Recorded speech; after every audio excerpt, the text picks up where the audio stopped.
याद रखना, ज़िंदगी में हमेशा दो बातें याद रखना। जब गुस्सा आए तब कोई फैसला नहीं करना और जब बहुत खुश हो तब कोई वादा नहीं करना। नमस्कार, सुस्वागतम, वेलकम, अभिनंदन। मैं हूं आपके साथ आपकी अपनी होस्ट एंड दोस्त डॉक्टर वायरा की। आपका स्वागत, अभिनंदन है आपके, मेरे और माता रानी के इस खूबसूरत से प्यारे से यूट्यूब चैनल पर। कैसा है मेरा ये संसार? दिन दुगनी रात चौगनी आप तरक्की करें, माता रानी की असीम कृपा पर बनी रहे, जीवन में कभी कोई कमी ना हो, आप जिएं और औरों को जीने दें। होली का पावन त्यौहार जो कि पिछले 30 दिन से शुरू हो चुका है। जी हाँ, आपके मेरे जीवन में ना शुरू हो, लेकिन मैं आपको बता दूं कि बरसाना में और नंदगांव में ये शुरू हो चुका होता है और 40 दिन तक लगातार होली की जाती है। अब 8 मार्च जिस दिन वुमेंस डे भी है, उस दिन शनिवार का दिन है और बरसाना में उस दिन लठमार होली है। और 9 मार्च जिस दिन रविवार का दिन है, उस दिन नंदगांव में लठमार होली है। और लठमार होली देखने के लिए दुनिया विदेश से आती है। लठमार होली का जो हमारे देश में पर्व है, ओए होए ओए होए ओए होए, इससे जुड़ी सारी कहानी, इससे जुड़ी सारी बातें मैं आपको अपने इस कार्यक्रम में बताने जा रही हूं। लेकिन कार्यक्रम की शुरुआत हमेशा की तरह बिलीव इन कर्मा।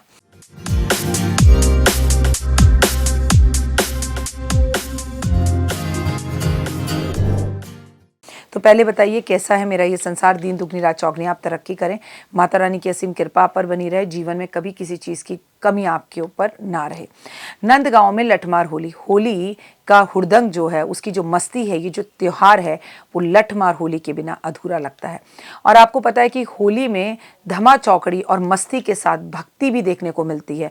तो 9 मार्च को नंदगांव में खेली जाएगी लठमार होली। जी, जो होली का त्यौहार में से जान और चांद लगा देती है। मतलब अगर ये ना हो लठमार होली तो होली अधूरी लगती है। हर साल फागुन के महीने में मथुरा में नंदगांव में एक अनोखी लठमार होली खेली जाती है। लठमार होली को राधा कृष्ण का प्रेम का प्रतीक माना जाता है। हर साल बेहद दिव्य तरीके से इस होली का आयोजन किया जाता है। इसके लिए खास तौर से टेसू के फूल को रंग कर तैयार किया जाता है। देश विदेश से लाखों लोग इस होली को देखने के लिए बरसाना के नंदगांव में आते हैं। पहले लठमार होली शुक्ल पक्ष की 9वीं तिथि को बरसाने में खेली जाती है। उसके बाद अगले दिन यानी कि 10वीं तिथि को नंदगांव में खेली जाती है। ये परंपरा शक्ति और साहस का प्रतीक मानी जाती है। लठमार होली के दौरान नंदगांव और ब्रज के लोगों में रंगारंग कार्यक्रम होते हैं। रंगों, गीतों और नृत्य के साथ उत्साह का उत्सव मनाया जाता है। इस होली में हुड़दंगियों की मस्ती और बहुत सारी मस्ती के साथ नाचना गाना होता है। मैं आपको बता दूं, क्या आप जानते हैं कि बरसाना में लठमार होली खेलने के बाद परंपरा है कि नंदगांव में क्यों दोहराया जाता है, क्यों दोनों जगहों पर अलग अलग होली मनाई जाती है? इसके पीछे की एक कथा आती है। कहा जाता है कि कृष्ण नंदगांव के थे और राधा बरसाने की थी। भगवान श्री कृष्ण बेहद ही शरारती थे और राधा और उनकी सखियों को अपने गोपालों के साथ अक्सर सताते थे। द्वापर युग में फागुन मास की शुक्ल पक्ष की 9वीं को वह अपने दोस्तों के साथ होली खेलने के लिए बरसाना गए। इस बीच राधा और उनकी सखियां लाठियों को लेकर उन पर वार करने लगी और कृष्ण और उनके सखा जो थे, उन्होंने जो है अपनी ढाल खुद को बचाने के लिए होली खेलने के बाद श्री कृष्ण ने उनको, अपने सखाओं को बिना फागुन यानी कि बिना उपहार दिए ही नंदगांव लौट आए। और राधा और उनकी सखियों ने योजना बनाई कि अगर हमें वो वापस लौट गए हैं, फागुन बिना शगुन दिए वापस लौट गए हैं, तो कहकर उन लोगों को इकट्ठा किया, वापस से अपनी सहेलियों को सबको इकट्ठा किया कि भाई वो तो हमें बिना कुछ दिए ही वापस लौट गए। इसके बाद अगले दिन यानी कि 10वीं तिथि को सभी जो है उनको उनसे अपनी त्यौहार को लेने के बहाने नंदगांव जा पहुंची।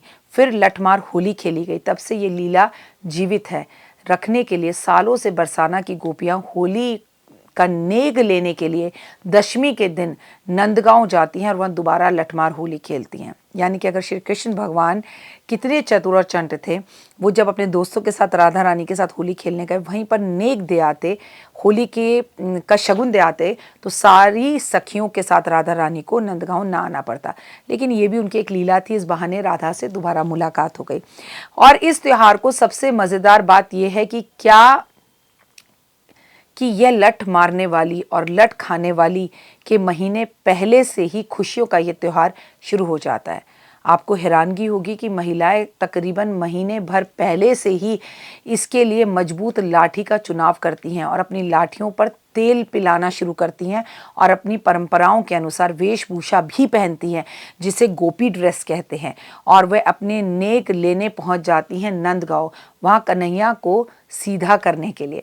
नंदगांव की लठमार होली की परंपरा सदियों से चलती आ रही है और इसे देखने के लिए लाखों देश विदेश से लोग और बड़े बड़े कैमरामैन और बड़े बड़े नेटवर्क चैनल्स नंदगांव में, वही जगह पर जहां भगवान श्री कृष्ण रहते हैं, इसी स्थान पर तीर्थ मान लिया गया है, नंदगांव में जाकर अपनी उस होली को देखना चाहते हैं, अपने कैमरे में कैप्चर करना चाहते हैं। तीर्थ स्थान है जो आज भी श्री कृष्ण से संबंध रखता है। ये होली इतनी फेमस है कि इसके बिना होली अधूरी है।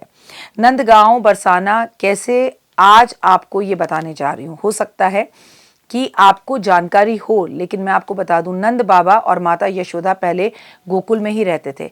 बचपन में भगवान श्री कृष्ण को मारने के लिए कंस ने जब राक्षस गोकुल भेजे तो भयभीत होकर जो है वो और माता यशोदा, उनके पिताजी और माता यशोदा अपने परिवार और अपनी गायों के साथ जो है उन्होंने गोकुल छोड़ दिया और कुछ समय के लिए उन्होंने अपने आसपास के ठिकाने और गांव को बदला और फिर नंदगांव में चले गए। नंदगांव में जाकर उन्होंने नंदीवश पहाड़ी पर, चोटी पर अपना घर बनाया।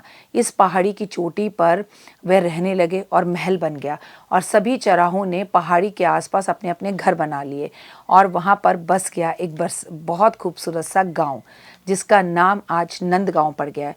होली के उत्सव में इस क्षेत्र में 40 दिन पहले तक होली की शुरुआत हो जाती है। बांके बिहारी लाल मंदिर में भी इसका रंगारंग कार्यक्रम मनाया जाता है। मैंने आपको पहले ही बता दिया था, अभी कुछ दिन पहले मैंने आपके साथ एक वीडियो शुरू की थी कि कब से होली का ये खूबसूरत त्यौहार मनाया जाता है।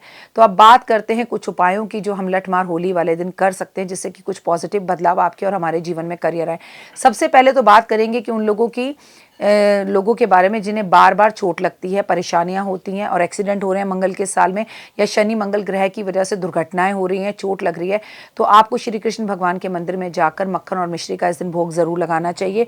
8 मार्च को भी और 9 मार्च को भी। 1 साल से छोटे बच्चे को अपनी उंगली से भोग लगाकर मक्खन मिश्री का चटवाना चाहिए, उसकी मम्मी की मर्जी से, उसकी मदर की मर्जी के बिना नहीं। अगर आप चाहते हैं कि आपके घर में कन्हैया और राधा जी जैसा कोई नन्ना मुन्ना आए, तो इस दिन आप मंदिर में जाकर ठाकुर जी को सजाएं, झूला अर्पण करें, गिफ्ट के रूप में दें और साथ में गुजिया, रंग और छोटा सा एक चांदी का लठ भी देकर आएँ। तो राधा रानी से बेहद प्रसन्न होती है और आपके घर में किलकारियाँ गुजरती हैं। मंगल ग्रह की वजह से अगर कर्जा हो रहा है और कर्जा बहुत बढ़ गया है, तो इस दिन आप अपना कर्जा उतारने के लिए बहुत अच्छा उपाय कर सकते हैं। तो इस दिन आपको भगवान श्री कृष्ण को एक ऐसी मूर्ति लेकर आनी है जिसमें वे गाय के साथ खड़े हुए हैं। आप मूर्ति भी ला सकते हैं, आप तस्वीर भी ला सकते हैं। फिर घर की एक रोटी बनाकर और गुड़ उस पर रखकर चने की दाल के साथ आपको ये जो है गौ माता को खिलानी है और इस तस्वीर के आगे अगले 40 दिन तक आपको घी का दिया जलाना है। जो लोग इस वक्त मेरा प्रोग्राम देख रहे हैं वे सिर्फ भगवान श्री कृष्ण की कृपा पाना चाहते हैं और उनकी कृपा से ही आप ये कार्यक्रम देख पा रहे हैं। इसलिए मैं आपको बता दूं, कमेंट्स में राधे राधे या जय माता दी जरूर लिखेगा। हार श्रृंगार या परिजात के पुष्प भगवान श्री कृष्ण को अर्पण करें इस दिन, तो भगवान बेहद प्रिय होते हैं और इन फूलों से राधा रानी का नाम जपते हुए अर्पण करते हैं तो आपकी हर मनोकामना को वो पूर्ण करते हैं। अगर आपकी कुंडली में शुक्र और सूर्य कमजोर है तो मान लीजिए कि आपके पास धन, वैभव, यश, सम्मान, सुख, संपत्ति सब आएगा, लेकिन कुछ दिन के लिए आएगा, फिर इनसे आपका नाता टूट जाएगा। अगर आपको सब पाना है तो आपको इस दिन भगवान श्री कृष्ण को फल, फूल, दीप, कुमकुम, तुलसी, अक्षत, हल्दी, चंदन सब कुछ अर्पित करना चाहिए और भगवान को दूध से स्नान जरूर कराना चाहिए।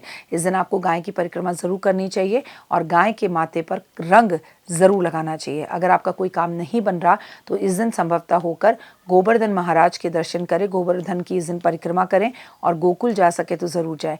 कहते हैं वृषभ राशि, कर्क राशि, सिंह राशि और तुला राशि पर भगवान श्री कृष्ण को बहुत प्रिय है, उनकी अति कृपा होती है। तो कृष्ण की कृपा पाने के लिए इस दिन आपको इन सभी राशि के जातकों को अगर उनकी कृपा चाहिए तो कृपा कटाक्ष स्तोत्र का पाठ ज़रूर करना चाहिए। इससे आपके जीवन पे उनकी कृपा और भी ज़्यादा हो जाती है। इस दिन थोड़ी सी होली भी ज़रूर खेलें और इससे भी ज़रूरी है कि श्री कृष्ण भगवान के नाम का गुलाल अपने जीवन में महकाने के लिए इस दिन अपने जीवन साथी को गुलाबी रंग का गुलाल ज़रूर लगाएं, जिससे आपका जीवन खूबसूरत हो जाएगा। कहते हैं जिसके सारे काम बंद गए हों, अगर वो इस दिन 8 मार्च और 9 मार्च को बरसाना जाकर थोड़ा सा रंग उड़ा दे हवाओं की तरफ तो उसकी हर मनोकामना पूर्ण होती है और राधा रानी की अति कृपा उसके ऊपर बन जाती है। फिलहाल मुझे दीजिए इजाज़त, अपना और अपनों का रखिए बहुत ख्याल। कमेंट्स में जय माता दी, लाइक सब्सक्राइब शेयर ज़रूर करें। अगर अभी तक आप मेरे चैनल को फॉलो नहीं कर रहे तो फॉलो करें। ओए होए, जय माता दी।